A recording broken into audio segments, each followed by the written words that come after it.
Bonjour et bienvenue dans votre magazine dionysien. Cette semaine, focus sur le patrimoine réunionnais et l'anglais dans les écoles, puis direction Commune Prima qui s'embellit.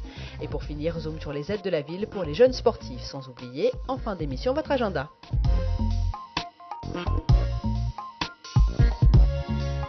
Quel oiseau qui fait son nid à l'envers? Ça.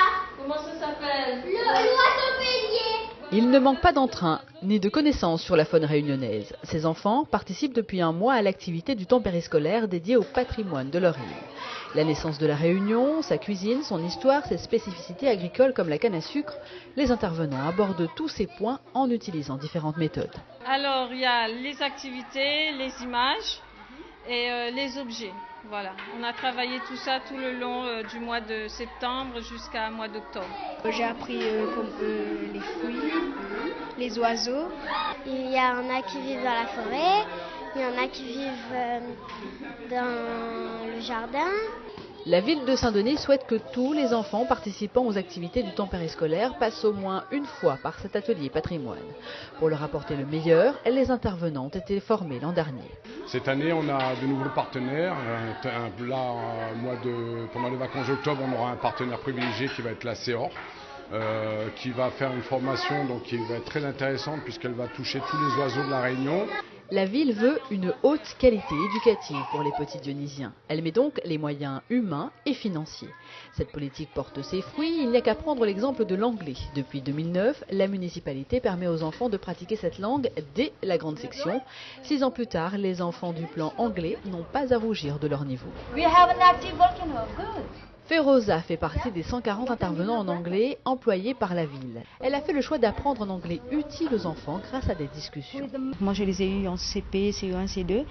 Et puis l'engouement est là et ils sont toujours c'est eux qui me demandent au fait pourquoi on ne fait pas ça, pourquoi on ne fait pas tel ou tel sujet, pourquoi on ne parle pas de catastrophes naturelles ou de réchauffement de la planète en anglais. Donc moi j'ai pas besoin de support, voilà, j'arrive et ils me demandent un thème et ça part tout seul. C'est un petit peu dur, mais moi après quand on va dans les autres pays, la langue qu'on utilise c'est l'anglais. On a appris en grande section et elle nous force un peu plus, mais c'est pour notre bien. Actuellement, près de 4500 petits dionysiens se frottent à la langue de Shakespeare, que ce soit lors de la pause méridienne ou des activités du temps périscolaire.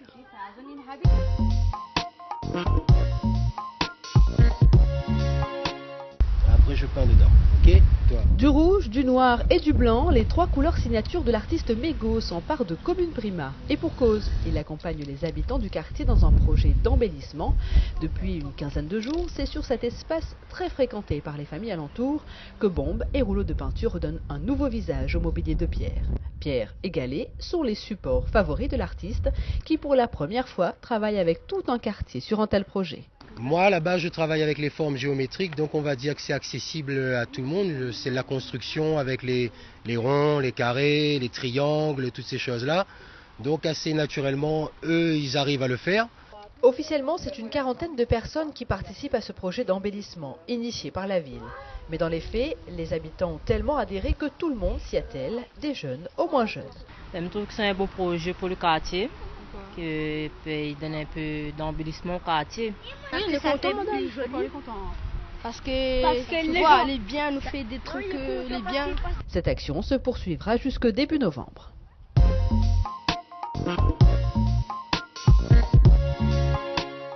Tiffany, 17 ans, 4e année au sein du Pôle Espoir et passionnée de handball. Ce sport collectif, c'est dans les centres aérés de Joinville qu'elle l'a découvert étant petite. La jeune fille est maintenant licenciée dans le handball club de Saint-Denis. Mon objectif en fait c'est partir en France, de jouer au haut niveau. Du coup voilà, je fais tout cette année, c'est ma dernière année, c'est décisif on va dire, pour me faire repérer aux Interpol au mois de janvier. Et pour pouvoir partir dans de bonnes conditions l'année prochaine. En faisant partie du Pôle Espoir, Tiffany doit conjuguer bonne scolarité et entraînement intensif. Et pour que tout roule, maman Yasmine veille au grain. Elle assiste à tous les matchs de sa fille et tient les cordons de la bourse. Pour permettre à la jeune pousse d'évoluer dans son sport, la ville de Saint-Denis lui a versé pour la 2e année une aide de 500 €. C'est une aide très précieuse.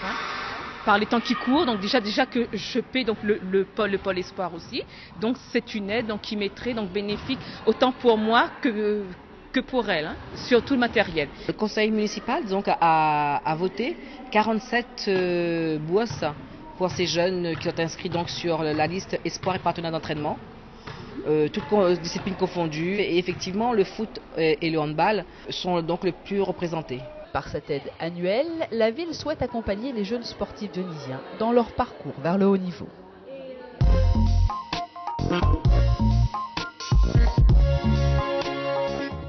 Jusqu'au 25 octobre, la semaine créole bat son plein. Retrouvez un bel marmite d'histoire ce vendredi 23 place de l'Océan dès 18h.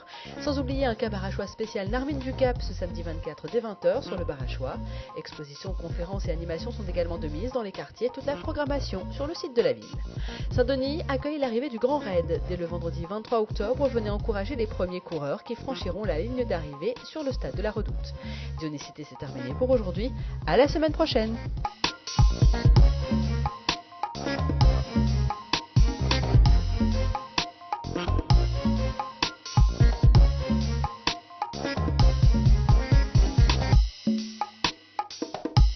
La ville de Saint-Denis vous a présenté Dionysité.